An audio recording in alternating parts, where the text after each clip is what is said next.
Ça, c'est un truc qu'il ne faut surtout pas faire lorsque tu veux nommer tes fichiers. Et je vais t'expliquer pourquoi. C'est celui qui consiste à utiliser le mot index pour nommer tes fichiers. Et tu vas voir, il y a plusieurs inconvénients à ça. Là, dans mon dossier source, je vais avoir mon dossier components qui va contenir l'ensemble de mes composants réutilisables. Donc button, header et loader. J'ai nommé tous mes fichiers qui sont à l'intérieur avec le mot index, en se disant que voilà, j'arriverai à retrouver le nom à partir du nom du dossier qui contient ces fichiers-là. Mais hier, je vais te montrer pourquoi c'est chiant. Si je veux accéder par exemple à index.tsx et que je tape par exemple index, c'est chiant. Là, je ne peux pas y accéder. C'est facile, il suffit de taper le mot button. Et là, tu vois, ça ne marche pas. Parce qu'en fait, ce qu'il faut faire, c'est faire une deuxième manip. Après taper index, c'est faire espace. Il faut faire une troisième manip, taper le mot button, mais c'est pas fini. Il faut choisir entre CSS et TSX. Quatrième manip, bon bah je choisis .tsx. Et là, j'appuie sur entrée. Donc là, ça me fait 4 manips pour accéder à un seul fichier. T'imagines si je dois accéder aux autres fichiers?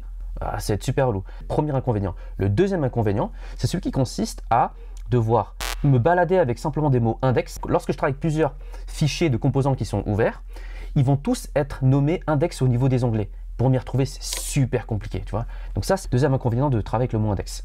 Moi, j'ai une solution à ça qui résout ces deux problèmes. C'est ça. Moi, ce que je conseille, c'est plutôt d'utiliser le nom du composant pour nommer tes fichiers. Regarde, là, par exemple, si je veux accéder à button.tsx, BU, ça suffit.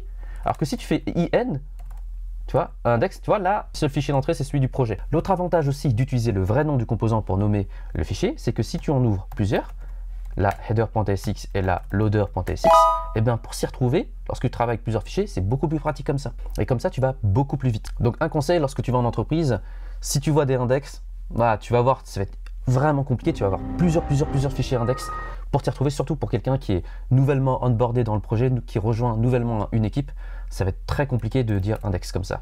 Quand tu vas en avoir 56 000 et tu vas encore devoir taper le nom du composant et tu ne sais pas quel est le nom du composant à sortir. Et dans mon expérience, j'ai remarqué que la plupart des personnes préféraient nommer le nom des fichiers avec le nom du composant plutôt que index parce que c'est beaucoup plus pratique. Si tu veux d'autres conseils comme ça qui proviennent du monde de l'entreprise, clique sur le lien en description.